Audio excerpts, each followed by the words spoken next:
Salam alaikum, Azul bonsoir. Le pôle pénal économique et financier de Sidi Mohamed a infligé une lourde peine à l'encontre de Saïda Narza. Belkacem Sahli et Abdelhakim Hamadi dans l'affaire liée à l'achat de parrainage lors des présidentielles de 2024. Le dit tribunal a condamné Saïda Narza, Belkacem Sahli et Abdelhakim Hamadi à 10 ans de prison ferme et 1 million de dinars d'amende chacun. Les enfants de Saïda Narza, eux, ont écopé de peines allant de 6 à 8 ans de prison ferme. Quant aux autres accusés, à savoir les élus cités dans l'affaire, membres de la Confédération générale des entreprises algériennes et autres citoyens, le juge a prononcé des acquittements et des peines de 5, 6 et 8 ans de prison ferme. Accusés d'avoir acheté des parrainages pour pouvoir se porter candidat à la présidentielle, tous trois avaient vu leur dossier rejeté par l'ANI, l'autorité électorale, avant d'être placés sous contrôle judiciaire au mois d'août. Laissés libres à ce stade, ils ont 10 jours pour interjeter appel. Nous débattrons avec nos invités de cette condamnation de Saïda Narza, Belkacem Sahli et Abdelhakim Hamadi dans l'affaire liée à l'achat de parrainage lors des présidentielles de 2024, juste après cette petite intro.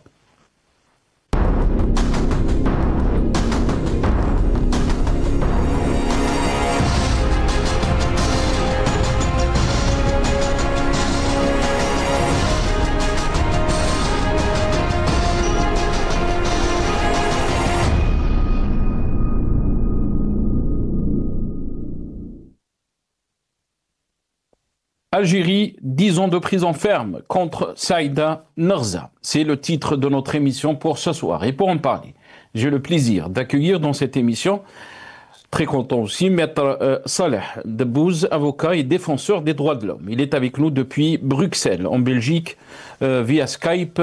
Maître Saleh Debbouze, bonsoir. Merci beaucoup d'avoir accepté l'invitation. Marhaba bik, c'est Saleh. Bonsoir, merci à vous et marhaba bik ou marhaba à tous les téléspectateurs. Barakallahu fik. Merci beaucoup, Maître Saleh Debbouze. On a aussi le plaisir d'accueillir Azoua Chemrouk, qui est militant politique. Il est avec nous depuis Paris, via Skype aussi. Azoua Chemrouk, bonsoir. Merci beaucoup d'avoir accepté l'invitation. Bonsoir. Bonsoir Nassar, bonsoir aux téléspectateurs qui nous regardent actuellement, bonsoir à vos invités, notamment Maître Saleh Debbouze. Bonsoir à toute l'équipe technique et merci pour l'invitation Nassar. Merci beaucoup Azoua Chemrouk, merci d'avoir accepté l'invitation. On va commencer avec vous, Maître Saleh Debbouze. Concernant donc cette condamnation de 10 ans de prison ferme contre Saïda Narza, mais aussi contre Sahli, qui était donc un ancien ministre, et M. Hamadi, concernant donc les parrainages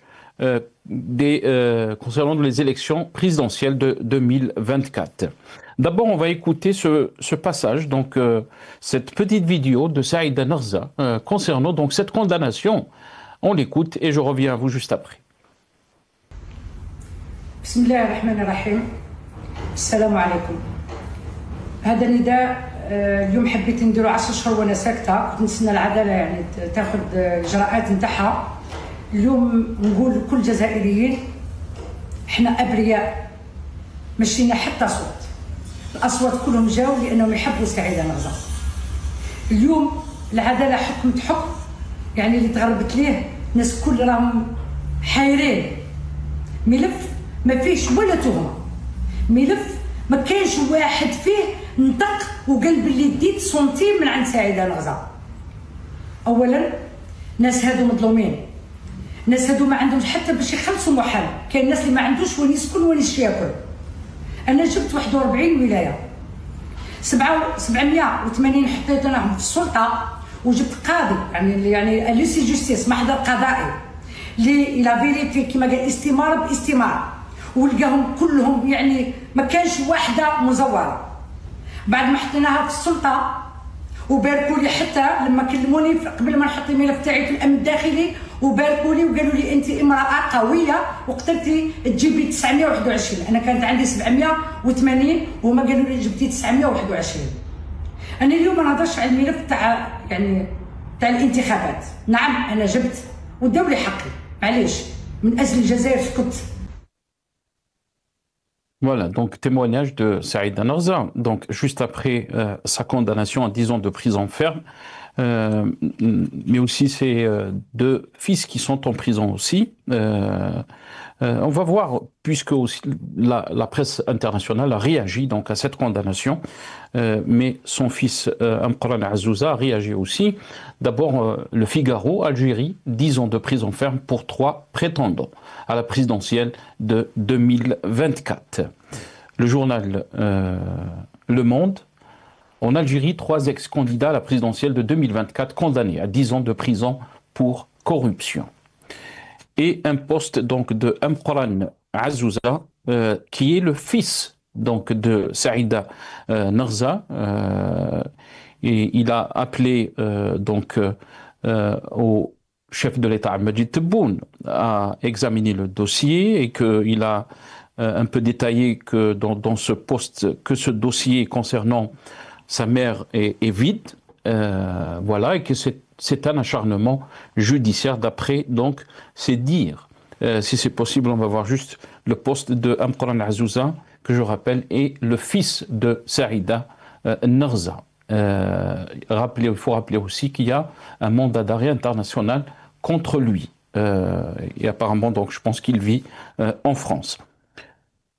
Maître Salah Debbouz, comment peut-on lire ces condamnations contre 3 candidats à la présidentielle? Bien sûr, leur dossier a été refusé par l'ANI. Mais comment peut-on lire donc ces condamnations, Maître Salah Debbouz? Et dans la vidéo qui a été postée par Saïda Narza, elle a parlé de la justice, Adalat téléphone, la justice du téléphone. Votre réaction, Maître? Vous avez bien sûr une expérience avec la justice algérienne, Maître Salah Debbouz. Alors, d'abord, il est très difficile de commenter des actes et des décisions. On ne vous entend pas, Maître. Vous m'entendez là? Ah, très bien. Là, très bien. Donc, je disais qu'il est très difficile de commenter des décisions et des actes d'un système qui est complètement désorienté. C'est-à-dire qu'il n'y a plus de repères dans ce système. Alors, c'est très difficile de faire des commentaires de ces décisions, de ces positions politiques et tout. Bon, déjà, moi j'ai écouté tout à l'heure, je ne connais pas bien cette histoire pour ne pas vous mentir, mais j'ai écouté la vidéo de Madame Narza et déjà j'ai été choqué parce qu'elle avait dit sur plusieurs, au moins 2 ou 3 niveaux. Premièrement, quelle est la relation de la sûreté intérieure avec les élections? Quand elle parle, par exemple, elle dit أنا نهار اللي جبت الإمضاءات رحت حطيتهم في الأمن الداخلي. الأمن الداخلي c'est pas lui qui organise les élections. والأمن الداخلي il lui donne un chiffre, j'ai noté maintenant, il lui dit tu as déposé 901 et elle dit alors que moi j'ai déposé 780. C'est des données complètement fausses. Bon. Alors, quand une dame qui veut se présenter à la présidence, à la plus haute fonction de l'État, le chef d'État, elle va elle va chez les services de renseignement interne qui n'ont absolument rien à voir avec les élections, dans la théorie. Mais en pratique, on sait que c'est là le vrai centre de décision illégal et illégitime. Et elle dit, et donc le soldat pour c'est révélateur pour Madame Narza et pour beaucoup d'Algériens, la vraie autorité, et elle ne puise pas sa légitimité de la Constitution, c'est le fait accompli, c'est une autorité de fait accompli, c'est les services de renseignement. Donc ça c'est premièrement. Deuxièmement, cette autorité, quand elle a agi comme ça, c'était pour favoriser Tebboune. Donc Tebboune, il est passé par la force et par la fraude à tous les niveaux. Et ce qui est bizarre, c'est que Mme Nezra adresse son appel à Tebboune pour des griffes de la justice. Une justice, oui, c'est vrai, il y a des choses qui sont vraies. La justice, moi j'ai pratiqué en Algérie, la justice, elle marche au téléphone. J'ai une preuve écrite. Le procureur général de Tardeit à l'époque, il avait fait un communiqué pour dire que nous recevons des appels de la direction, je ne sais pas quelle direction du ministère de la Justice, pour influencer les décisions de la justice à Tardeit. Un communiqué de 3 pages. Il prétendait que c'était pour m'aider moi, qui avait été arrêté, pour empêcher que je sois mis en prison. Mais moi, je dis, c'est aussi peut-être pour ne pas me laisser libre et pour imposer ce contrôle judiciaire que je subissais 3 fois par semaine à 600 km de chez moi. Bref, j'ai donné cet exemple, c'est un exemple écrit à un procureur de la République. Et puis, dans la vidéo de Mme Nezra, elle parle d'un officier supérieur des services de renseignement qu'elle accuse d'avoir fabriqué des preuves, etc. Il faudrait que Mme Nezra dépose plainte contre cet officier. Elle dit que j'ai des preuves. Il faudrait qu'elle dépose plainte. Donc, tous ces éléments, ils sont incohérents, mais ils montrent que le système, il navigue à vue et c'est la loi de la jungle, c'est le plus fort. Moi, c'est le seul commentaire que je peux faire. Mais je profite de cette occasion. Aujourd'hui, c'est l'anniversaire du décès de Kameldine Frhar. Il est mort, enfin, ils ont annoncé sa mort le 28 mai 2019 à 6 h du matin. Moi, je dis, et je l'avais dit à l'époque, et je le redis maintenant, Kameldine Frhar a été assassiné par le pouvoir algérien. Le pouvoir algérien que les Algériens ont l'habitude d'appeler un pouvoir assassin. Il n'a pas assassiné que Kameldine Frhar. Malheureusement, les assassinats politiques ont commencé avant l'indépendance. Le plus fameux de ces assassinats étant celui d'Abban Ramdan. Et la liste est très très très longue. Je vous assure que depuis 2019, à chaque fois que, une fois que le 24-25 mai arrive, je suis comme quelqu'un qui est complètement perdu et j'ai devant moi l'image de Kameldine Frhar qui se battait et qui essayait d'aider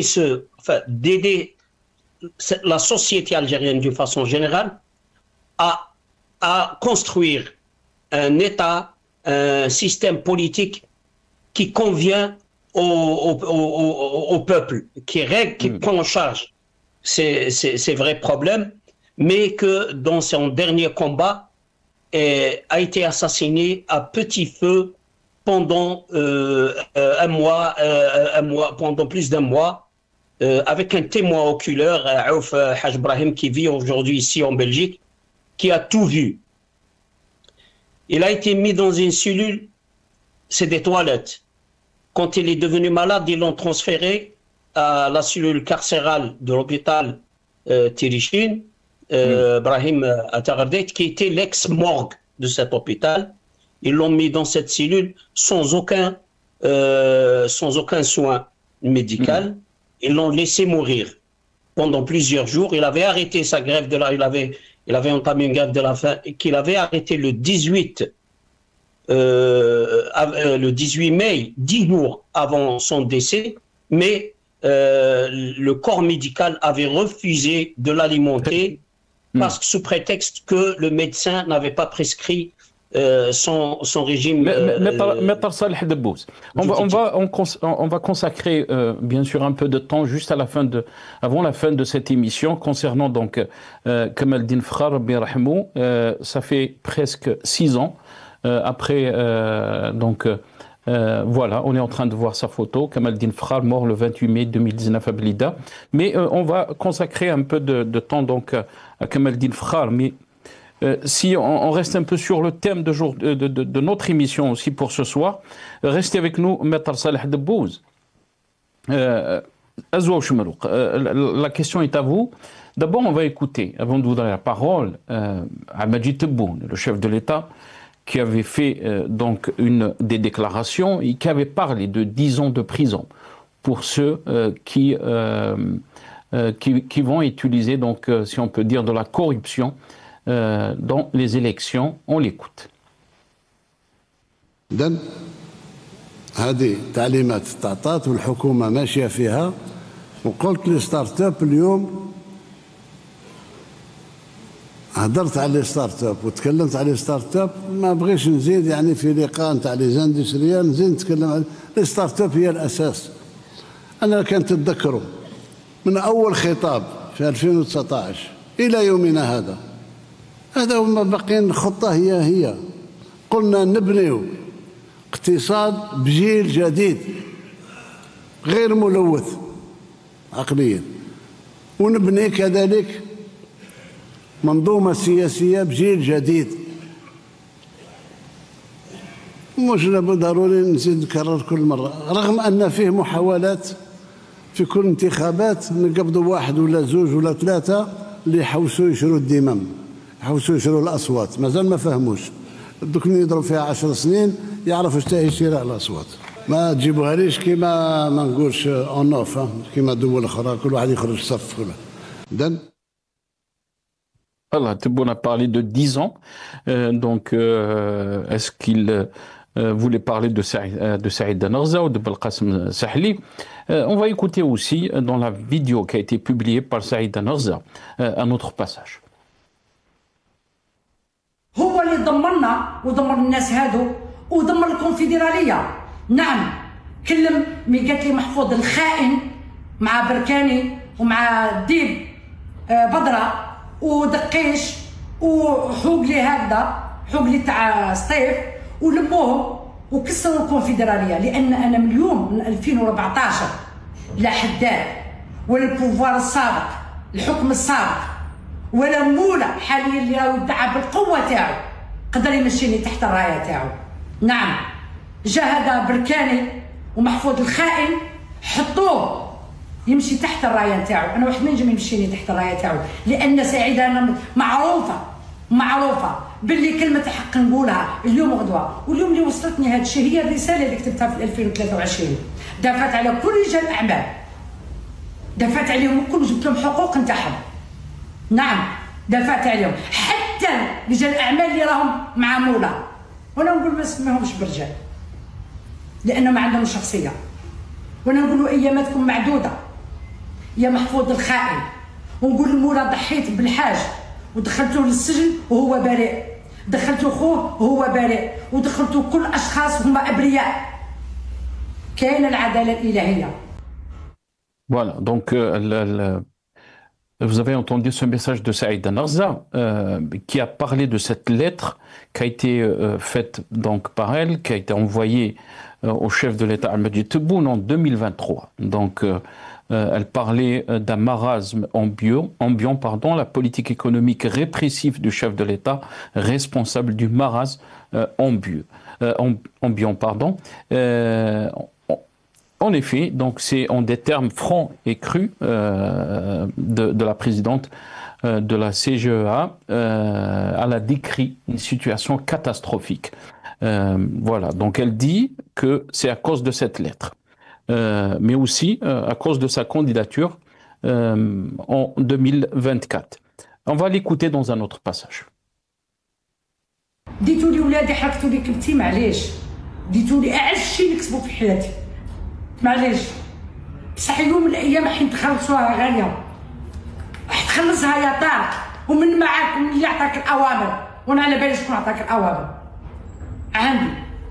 عندي شكون اللي عطاك الاوامر، صحيح حين تخلصوها عن قريب، لان الجزائر فيها رجال اللي راح يحاسبوكم عند ربي. اتركوا هاد الاشخاص لانهم ابرياء.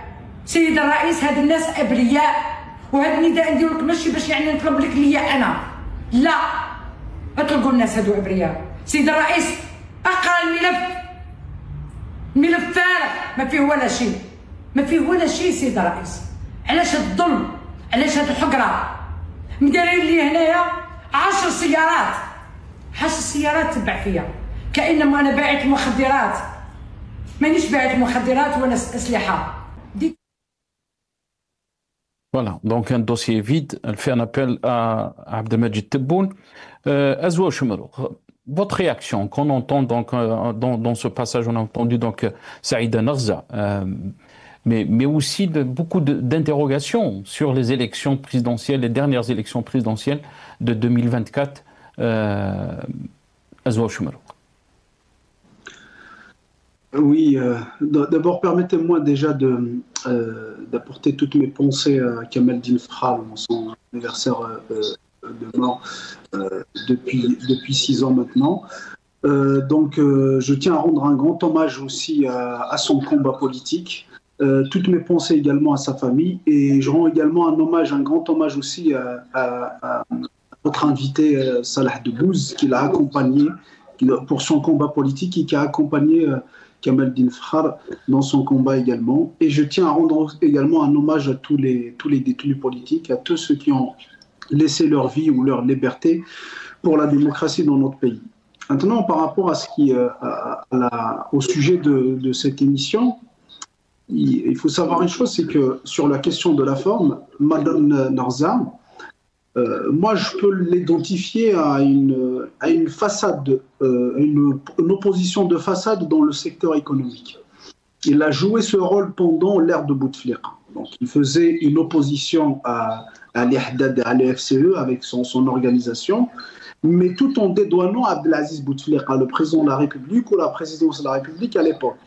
C'est-à-dire tout était de la faute des opérateurs économiques affiliés à l'FCE, tout était de la faute du gouvernement, mais pas du président Bouteflika ou de la présidence.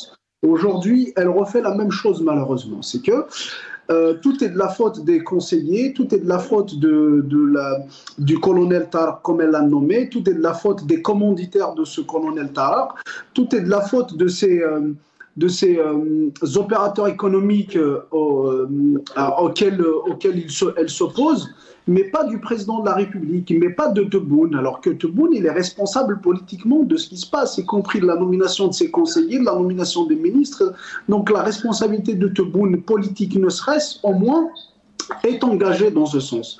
Sauf que Mme Narzan, elle joue ce rôle, bon, je ne sais pas, peut-être pour des calculs politiques ou économiques, pour des intérêts, ou peut-être pour essayer de s'extirper de cette affaire, mais voilà à peu près le contexte. Maintenant, sur le fond, tous les éléments disent que c'est un procès politique.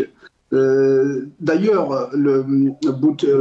Tebboune avait annoncé, pardon, excusez-moi, donc j'ai un problème de téléphone.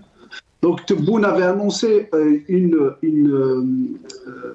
une sentence, si j'ose dire, de 10 ans, vous l'avez passé tout à l'heure, et ça s'est passé pour plusieurs procès d'ailleurs. Il avait annoncé la condamnation politique de certains journalistes, notamment le Qadi Ihsan, et on a vu la justice se précipiter pour condamner le Qadi Ihsan quelques jours après. On a vu Tebboune condamner le hashtag qui a été ça veut dire partagé sur les réseaux sociaux Bani Charavi, et on a vu la justice algérienne se précipiter pour arrêter des militants et pour les juger en un temps record pour avoir partagé ce hashtag. Donc là, si vous voulez, la politique, il est de passage dans ce jugement. D'ailleurs, on a vu la décision de justice de 10 ans de prison, elle était de la même période, de la même peine que le réquisitoire du procureur. Donc on se dit là, donc il y a quand même une justice de téléphone, il y a des ordres qui ont été, ça veut dire, il y a des injonctions d'en haut pour si vous voulez, condamner à 10 ans de prison ferme, c'est-à-dire ces candidats à la candidature de la présidentielle 2024. Après, moi je pense que Madame Narza, elle paye, comme vous l'avez évoqué tout à l'heure, la lettre qu'elle avait envoyée en 2023 à Abdelmajid Tebboune, tout en exposant la situation économique et le marasme et les déboires de certains opérateurs économiques et l'injustice que subissaient certains opérateurs économiques qui n'étaient pas affiliés au CREA, c'est-à-dire le CREA aujourd'hui, c'est-à-dire c'est la continuité du FCE d'Ali Haddad. Voilà, c'est juste le FCE qui s'est métamorphosé pour donner aujourd'hui ce qu'on voit le CREA.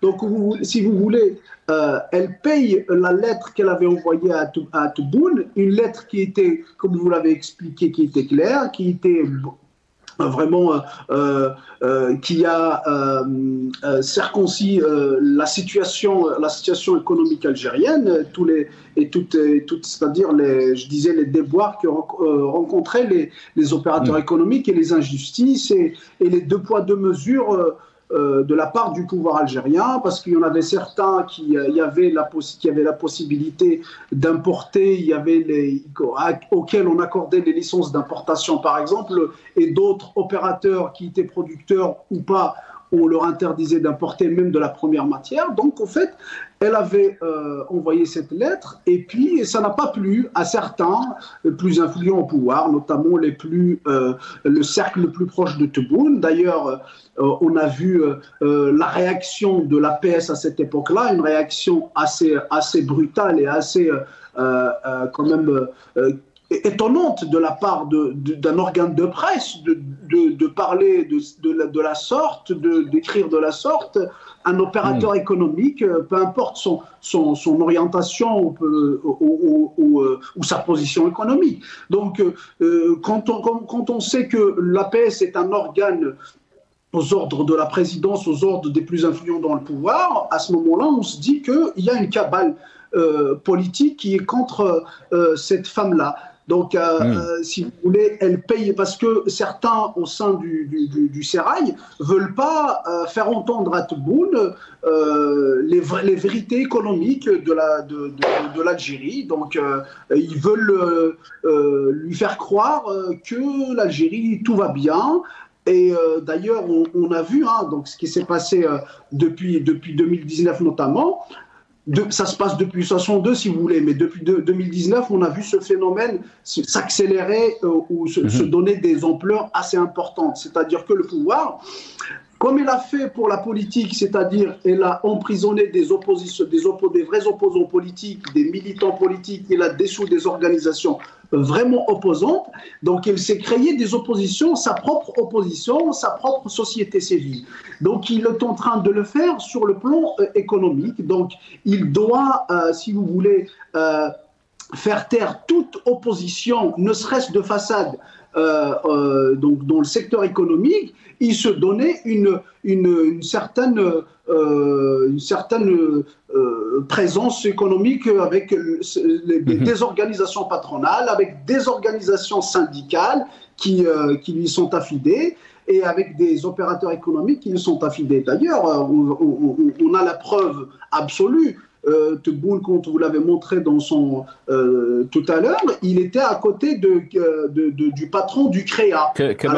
Normalement, ça ne devait pas être le cas parce que le CREA, ce n'est pas une organisation étatique, c'est une organisation patronale. Il aurait dû le faire avec toutes les organisations patronales qui existent ou qui exercent sur le sol algérien. Il n'y a même pas 3 jours, il avait convoqué une réunion sectorielle pour mettre en place le guichet unique. Il y avait M. Moula, qui est le président du CREA, alors que normalement, il ne devait pas le faire parce que c'est une organisation, si vous voulez, à caractère commercial, à caractère privé, non pas à caractère public. Donc, il devait normalement inviter toutes les organisations patronales du pays. Mais il y a un favoritisme flagrant de la part du président de la République. Moi, je dis que le premier responsable, le stress politique, c'est Tebboune, parce que même s'il est mal entouré par des conseillers incompétents, par des conseillers qui ont des intérêts ou des objectifs privés ou particuliers, il aurait pu se demander pourquoi dans ce pays il n'y a un seul représentant des patrons, alors qu'on on a tellement d'organisations patronales. Donc on est si vous voulez, dans cette situation de monopartisme dans tous les secteurs. Ça veut dire qu'il faut que tous les partis politiques soient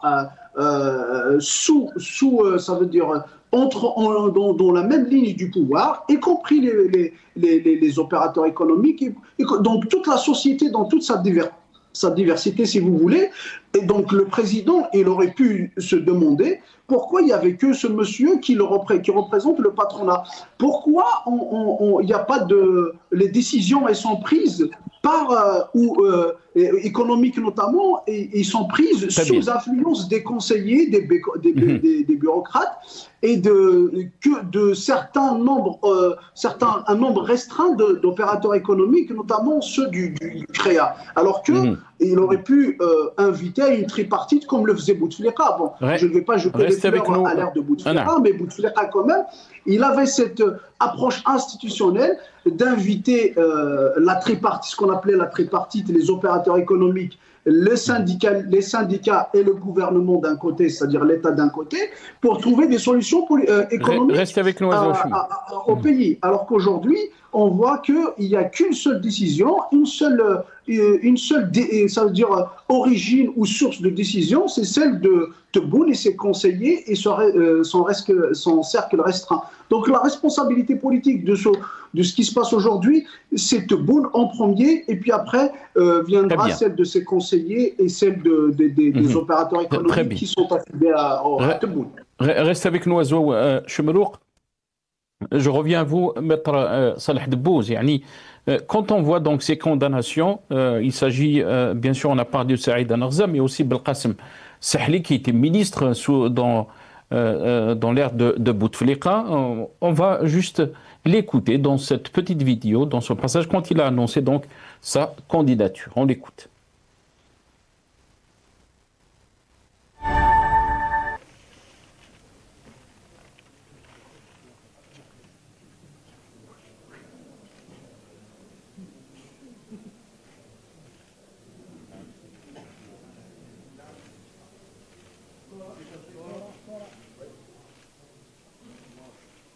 ترشحنا للانتخابات الرئاسية ليس عمل اعتباطي، بل هو موقف يتماشى تماما مع المواقف الثابتة التي عبر عليها التحالف الوطني الجمهوري منذ بداية الأزمة. ترشحنا له عدة منطلقات، لعل أبرزها أننا أردنا من خلال المساهمة في الانتخابات القادمة أو في إنجاح العرس الانتخابي القادم، أردنا أن نساهم في تجسيد الإرادة والسيادة الشعبية، السيادة التي طالب بها الحراك السلمي والمتحضر، ويطالب بها كل جزائري أن يمارس سيادته وفق المادة 87 من الدستور. مشاركتنا في الانتخابات هي لتمكين الشعب من ممارسة هذه السيادة. منطلق ثاني لترشحنا ومساهمتنا في إنجاح الانتخابات القادمة هو وعينا الكبير بصعوبة المرحلة وحساسيتها ودقتها. Belkacem Sahli, dans cette petite vidéo,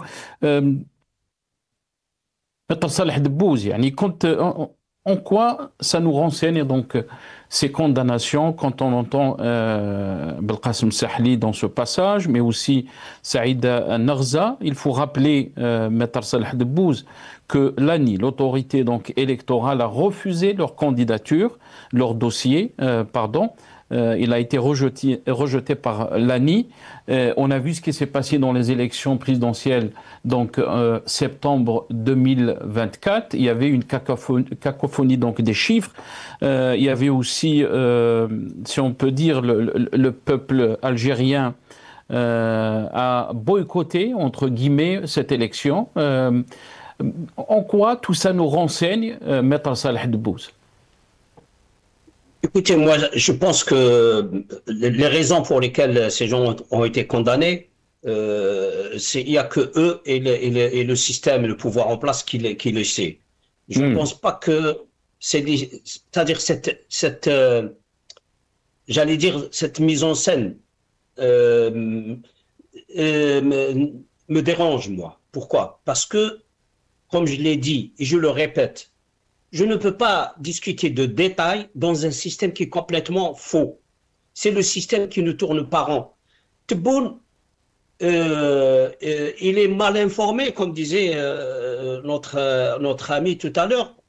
Je ne pense pas que Tebboune soit mal informé. Jamais dans l'histoire de l'Algérie, on a eu autant de problèmes au niveau intérieur qu'extérieur qu'à l'époque,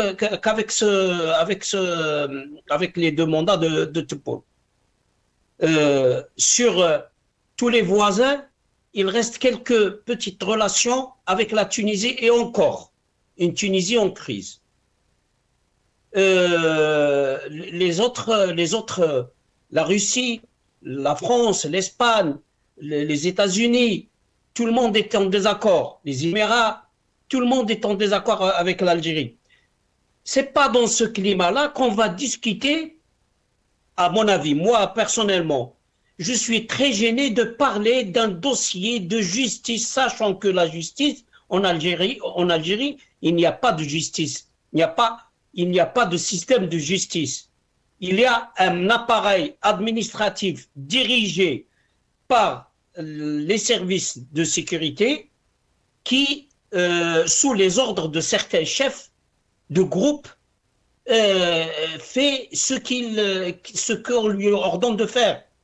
Toutes les arrestations, c'est des arrestations arbitraires. Vous publiez quelque chose sur une page, on parle aujourd'hui de Saïd Nzra, et on parle de Sahli, et je ne sais de qui encore. Qu'en est-il de Bebenjel? Qu'en est-il de Tajadid? Qu'en est-il de Sherif Mellel? Qu'en est-il de tous ces détenus d'opinion qui sont en prison sans être jugés? Il faut parler des gens qui sont en prison sans être jugés. Ces gens-là, ils n'ont pas eu la chance d'être entendus. Et les juges en Algérie, ce sont des juges qui sont désignés par le chef de l'État. C'est lui qui les désigne, c'est lui qui peut mettre fin à leurs fonctions. On ne peut pas parler de justice indépendante, on ne peut pas parler de justice tout court. Il y a un système répressif. Moi, quand je travaillais en Algérie, je voyais les PV de la police qui eux-mêmes reçoivent les instructions des services de renseignement, repris intégralement par les juges d'instruction et repris par les juges de siège. Ils n'avaient pas le droit de changer la moindre virgule sauf ordre. Dans un climat pareil, on ne peut pas discuter des causes et des conséquences et des problèmes objectivement dits. Non. Il y a des gens qui sont en prison. Bebenjel Mohamed, par exemple.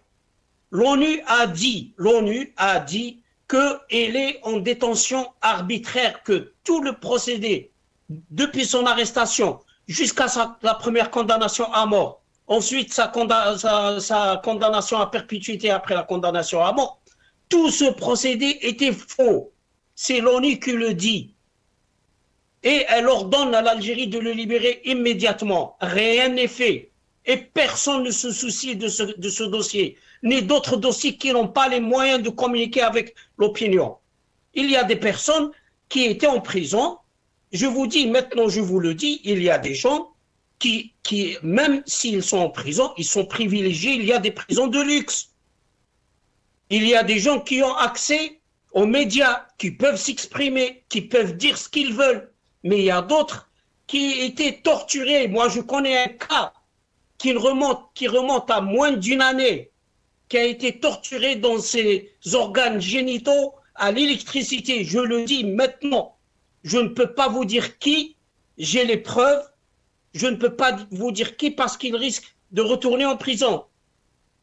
C'est des cas qui existent. C'est un militant politique, Maître Debbouze. Oui, bon, je vous dis, il a été arrêté pour des considérations d'opinion. Il a été torturé sauvagement à l'électricité et dans ses parties génitales. Il n'a pas droit à la parole, celui-là. Il est sorti de prison cassé. Sur le plan psychologique, il ne peut même plus, il ne fait confiance à personne. C'est ces cas-là qu'il faut essayer de trouver et qu'il faut essayer de présenter à l'opinion. Et nous avons un système politique qui est en train de se détruire et de détruire l'Algérie. Ce cas de Mme Nerza et de Sahli et de l'autre personne qui était condamnée avec eux, c'est un élément qui nous montre, qui fait ressortir la guerre des clans. C'est connu, il faut dire les choses, il faut appeler les choses par leur nom. Il y a une guerre intestine terrible au sein des institutions de l'État algérien. Et cette guerre intestine qui est terrible, elle risque de mener le pays vers l'éclatement, l'explosion. Combien de généraux il y a en prison? Combien d'ex-responsables du régime qui ne sont pas condamnés pour leur mauvaise politique, mais sont condamnés par des dossiers de règlement de compte. Tebboune lui-même risquait la prison. Chenguilha lui-même risquait la prison. Donc nous avons un vrai problème de mauvais fonctionnement de l'État qui nous mène droit vers un mur. Cet État, il va finir par éclater l'Algérie, la société et l'État et tout. On ne peut pas parler comme ça, comme si tout est normal. Bon, il y a juste, voilà, parce que un peu d'influence par-ci, un peu d'influence. Non, les choses vont mal. Les choses vont très, très, très mal. Et jamais dans l'histoire de l'Algérie depuis 1962, on a passé une période aussi mal que ce qu'on est en train de voir. Vous avez un chef d'État qui n'a rien de politique. C'est un fils du système, c'est un bureaucrate. C'est un bureaucrate, il n'est pas formé politiquement. Je m'en fous de qui sont ses conseillers. C'est lui qui les a choisis, il peut faire le bon choix, il peut faire le mauvais choix. Je m'en fous, moi personnellement, en tant que citoyen, je m'en fous de ses choix. C'est le résultat qui compte. Aujourd'hui, il nous dit par exemple que l'Algérie n'est pas endettée, on découvre le lendemain qu'il y a 3 milliards de dollars, et encore, on ne sait pas s'il y a d'autres factures. Et après, ils vont manipuler les responsables de cette banque pour dire, écoutez, ah non, mais non, écoutez, non, on n'a pas donné 3 milliards. Si on a ouvert 3 milliards et on a dit à l'Algérie, vous pouvez les utiliser. Est-ce qu'il y a une seule personne dans ce monde qui, quand on lui dit, vous avez une ligne de crédit, il va prendre l'argent et partir chez lui? Mais non, toutes les gens qui se font endetter, c'est des autorisations d'exploiter un fonds avec des conditions bien déterminées chez une banque. Et on ne fait... C'est ça le crédit, c'est ça la dette. Je vous donne un exemple. Il nous parle de plusieurs centaines de milliards, qui sait très bien où se trouvent ces milliards et qui va les rapatrier. C'est un gros mensonge. Ce ne sont pas ses conseillers qui lui ont dit de dire ça. Et ce ne sont pas ses conseillers qui l'empêchent de ramener cet argent. Il nous crée des problèmes avec le Mali, avec le Niger, avec le Burkina Faso. C'est ses conseillers. Nous savons très bien que Tebboune, c'est un porte-parole du système. Mais il assume la responsabilité qu'il a acceptée. Il a accepté de jouer ce rôle. Il a accepté de dire ce que les généraux, il faut dire les choses telles qu'on a un pouvoir militaire. On a une dictature.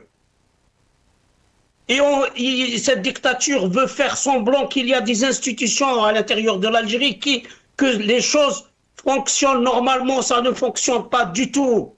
Nous vivons par la rente pétrolière. À chaque fois qu'il y a une baisse du prix des hydrocarbures, nous sommes j'allais dire un gros mot, nous sommes dans des problèmes terribles. Maître Saleh Debbouze, parce qu'il ne me reste pas beaucoup de temps et j'aimerais finir cette émission avec vous, je vais vous donner la parole à Zoua Chemrouk. Et bien sûr, on va parler de Kamal Din Fakhar Birahmou. Et je vous ai promis de vous donner quelques minutes, bien sûr, par rapport à cette affaire. 6 ans donc après sa mort, en prison. Très rapidement, Azoua Chemrouk, qu'est-ce qu'on peut dire? Vous avez parlé de Kamel Eldin Frkhar, de son combat aussi. Maître Salah Debbouz a fait un post, donc a publié un post le 26 mai 2000. Donc vous avez parlé, vous l'avez publié donc hier, mais la mort donc de Kamel Eldin Frkhar le 26 mai 2019, une date de honte pour le régime algérien, une date de courage pour la mémoire du Mzab. Ce jour-là, Zahira Frkhar s'est rendue à la cellule carcérale de l'hôpital Brahim Tirishin à Taghaldeith pour voir son mari. Kamel Eldin Frkhar, militant des droits humains, prisonnier, politique mozabite, ce qu'elle a trouvé dans cette cellule de la honte, un homme en agonie. Seul avec Hadj Brahim Rouf, le témoin oculaire de cet assassinat programmé, abandonné, mourant sans la moindre assistante médicale. C'est juste un passage de votre poste. Azoua Chemrouk. Oui, d'abord permettez-moi, Nassar, juste pour corriger Maître Salah Debbouz, je n'ai jamais dit que Tebboune est mal informé. Au contraire, j'allais dans le sens où d'incriminer ou de responsabiliser Tebboune, ne serait-ce sur le plan politique. J'avais dit qu'il peut-être, même s'il était mal conseillé, même s'il s'est entouré c'est-à-dire de conseillers incompétents, charge à lui, en tant que responsable, en tant que premier responsable du pays, en tant que président de la République, de s'entourer de bons conseillers. Je n'ai jamais dit qu'il était mal informé. Et là, toute la responsabilité, bien au contraire, je disais que malgré, ça veut dire les gens ou les oppositions, les pseudo-oppositions qui essayaient de dédouaner Bouteflika à l'époque et Tebboune aujourd'hui en incriminant les subalternes, moi je disais que c'est toujours Bouteflika ou Tebboune qui sont les premiers responsables, ne serait-ce s'être entouré de conseillers incompétents.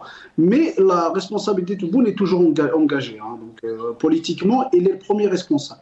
Maintenant, par rapport à Kamel Eldin Frkhar, bien évidemment, c'est que, comme disait Maître Salah Debbouz tout à l'heure, c'est que c'est pas le premier, malheureusement, premier assassinat politique du pouvoir algérien. Ça a commencé depuis bien avant l'indépendance, même en pleine guerre.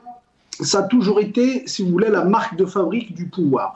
Un pouvoir militaire, un pouvoir qui est là par la force. Vous savez, la légitimité politique, elle n'est pas acquise par l'aveu du peuple, ça veut dire par la volonté du peuple. Elle est là par rapport à la force. Donc quelqu'un qui s'impose contre la volonté du peuple, il va chercher toutes les manières de rester au pouvoir, y compris les assassinats politiques. On les a vus à travers l'histoire récente algérienne, nous apprend c'est-à-dire le recours du pouvoir algérien à ces pratiques-là. Donc, ce n'est pas quelque chose d'étonnant de la part du pouvoir, notamment quand elle est mise en danger, notamment depuis 2019, parce que le pouvoir s'est vraiment il s'est senti ébranlé depuis 2019 dans ses propres fondements.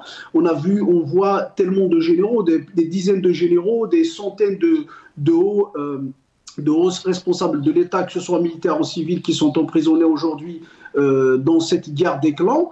Donc il doit, si vous voulez, je l'explique, c'est-à-dire que j'explique juste le phénomène. On voit le pouvoir réagir de la sorte, donc il doit, si vous voulez, garder la peur dans le camp du peuple. Il ne faut pas que la peur se déplace vers l'autre camp, comme ça s'est passé en 2019. Donc il faut que le peuple reste toujours emprisonné, otage de la peur. Il ne faut pas que le peuple ait cette lueur ou ait cette confiance en soi pour pouvoir sortir comme il l'a fait en 2019. Et pour faire ça, il faut le terroriser par des assassinats politiques, des intimidations, des arrestations. On voit aujourd'hui la militarisation de la société dans toutes ses composantes, y compris le gouvernement qui était quand même une institution politique. Aujourd'hui, on voit la présence de Chinguiri Ham dedans comme ministre délégué. On voit c'est-à-dire la possibilité de nommer des militaires à la tête des entreprises économiques publiques. Juste pour vous dire la militarisation de la société et cette tentative de terroriser la société. Donc, si vous voulez, ce qui se passe actuellement, c'est ce phénomène.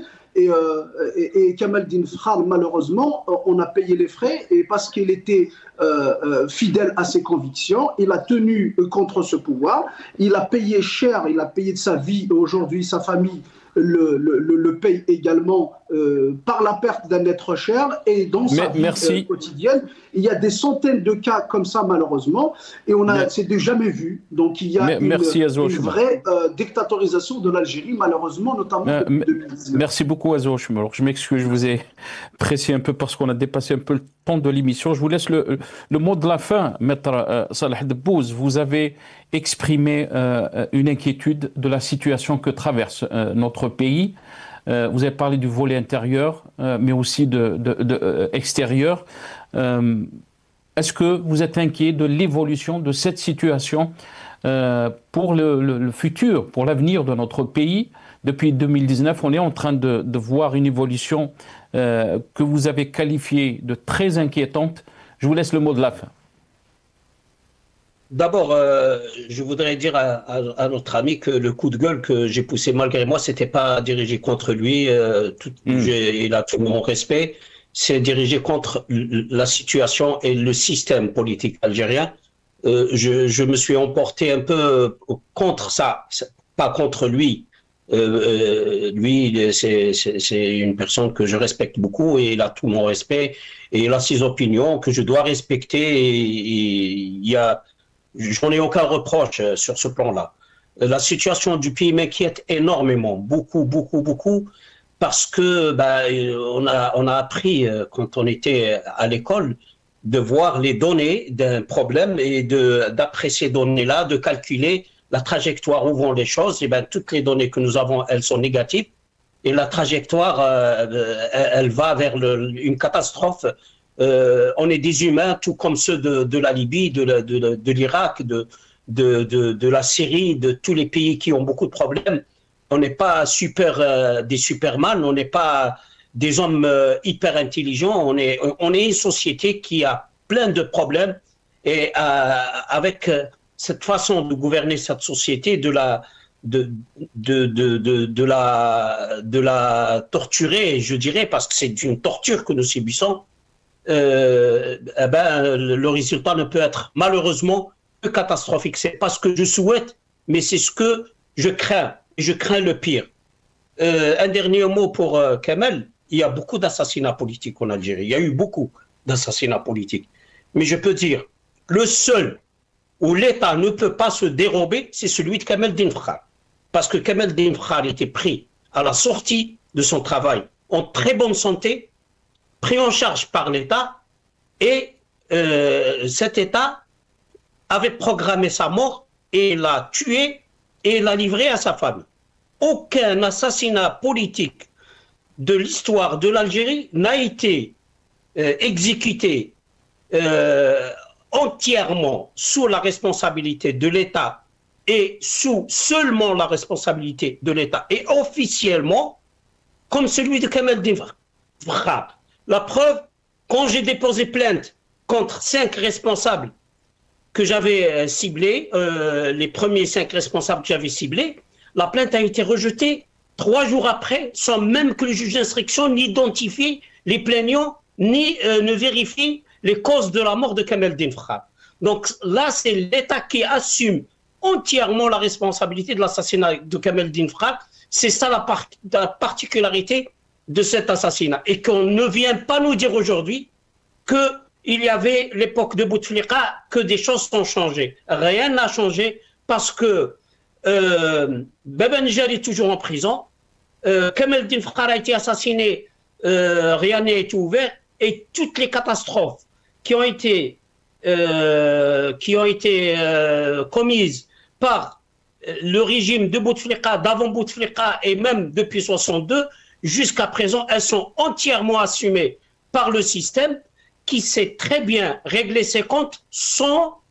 c'est-à-dire ils peuvent même tuer des éléments du système, mais sans mettre en cause le mode de fonctionnement. C'est comme une mafia qui a des règles de jeu, qui accepte que ces règles de jeu soient appliquées entre les éléments de cette mafia, sans que les fondements de fonctionnement de cette mafia ne soient revus. Voilà mon dernier mot. Barakallahu fik. Merci beaucoup, Maître Saleh Debbouze. Je rappelle que vous êtes avocat et défenseur des droits de l'homme. Vous étiez avec nous depuis Bruxelles, en Belgique, via Skype. Merci à vous, Maître. Merci Azouach Choumelouk, militant politique. Il était avec nous depuis Paris, via Skype. Merci Azouach Choumelouk. Merci à vous, chers téléspectateurs, d'avoir suivi cette émission. Trawa ala khair.